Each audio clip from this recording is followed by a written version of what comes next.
그다음에 이게 점유에 따라서 이제 금전 청구하는 부분. 지금은 이제 점유 자체의 명도 이런 부분을 말씀드렸는데 점유에 따른 금전 청구를 좀 말씀드려야 되는데 우리가 보통 뭐 계약 관계 없는 무단 점유자에 대해서는 우리가 두 가지로 나가잖아요. 임료 상당의 부당이득 반환 청구 또는 불법행위에 의한 손해배상 청구 이렇게 되거든요. 그래서 그 금액 산정은 뭐 감정을 하는 것이 원칙이지만 기존에 어떤 그 임료 같은 것이 있다 그러면 그 기준으로도 할 수가 있다라고 하는 거고요. 그 다음에 요 관련해서 중요한 쟁점이 점유하되 사용하지 않은 사람에 대한 금전 청구 부분인데요.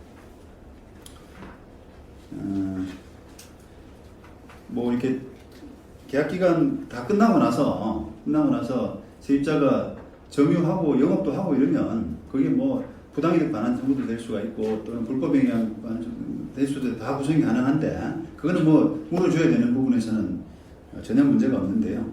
그냥 문만 걸어 잠그고 장사를 안 하는 경우예요. 열쇠는 안 돌려주고 장사를 안 하는 경우 이런 경우에는 조금 그 이제 부당이득 반환 청구라고 하는 부분에서 조금 이제 문제가 있을 수 있다는 겁니다.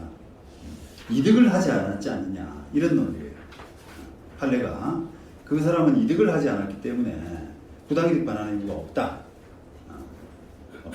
그래서 여러분들이 이제 불법행위에 의한 손해배상 부분을 여러분들이 신경을 많이 쓰셔야 된다는 겁니다. 그런 상황이 있는 만약 건물주라면 어쨌든 내가 쓰지 못하는 상태니까 세입자가 무단 점유하면서 내가 쓰지 못하는 상태는 불법행위가 될 수가 있는데 그러려 그러면은 동시행 관계에 있는 그 보증금 반환 의무 그런 부분을 이행 제공해야 된다는 거. 이행 제공을 안 하게 되면은 그게 불법행위가 아니지 않습니까? 채무불이행이 아니기 때문에 그게 불법행위와 손해배상 청구가 안 될 수가 있거든요. 그래서 그런 경우에는 이런 이행 제공 문제를 신경을 좀 많이 쓰셔야 됩니다.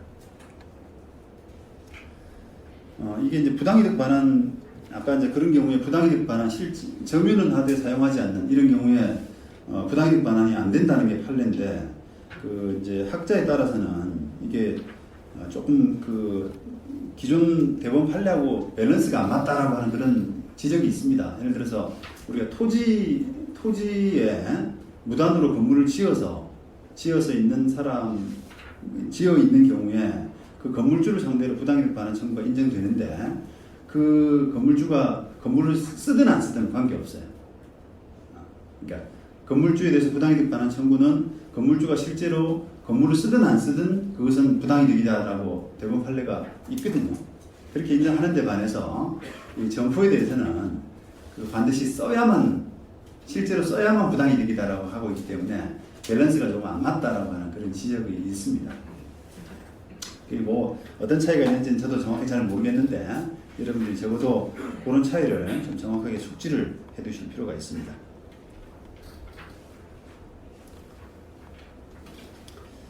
그 다음에 관리비 청구, 그 다음에 선의의 점유와 부당이득 반환 청구로 넘어가고요. 어쨌든 이게 명도는 그 신속하게 또 정확하게 해야 되는데 재소전 하여 같은 것을 많이 좀 생각을 하셔야 됩니다.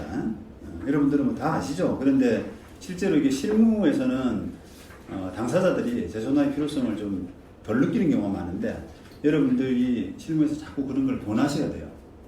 이게 얼마나 중요한 건지 그런 부분이 여러분들이 좀 이렇게 계속 어떤 전도사 역할을 좀 해주셔야 이게 보급이 되고 또 이제 계약에 맞는 그런 집행 이런 것들이 좀 신속하게 되는 거죠.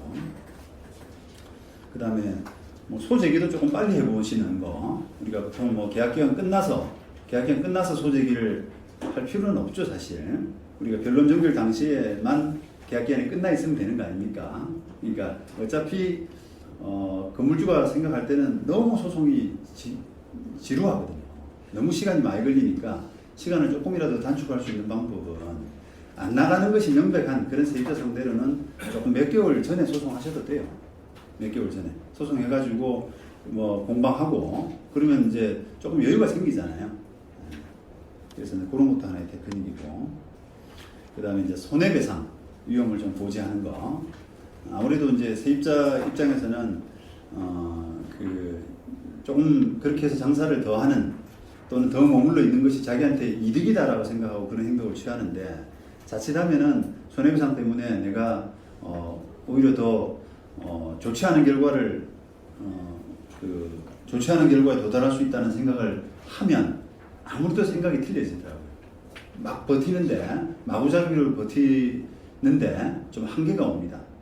그래서 그런 손해배상 위험을 고지하거나 아니면 또 더 나아가서 손해배상 소송을 별도로 한다거나, 명도소송뿐 아니라 손해배상 소송을 한다거나 하는 것이 소송 기간을 좀 단축시키는 데는 도움이 될 수가 있다는 거죠.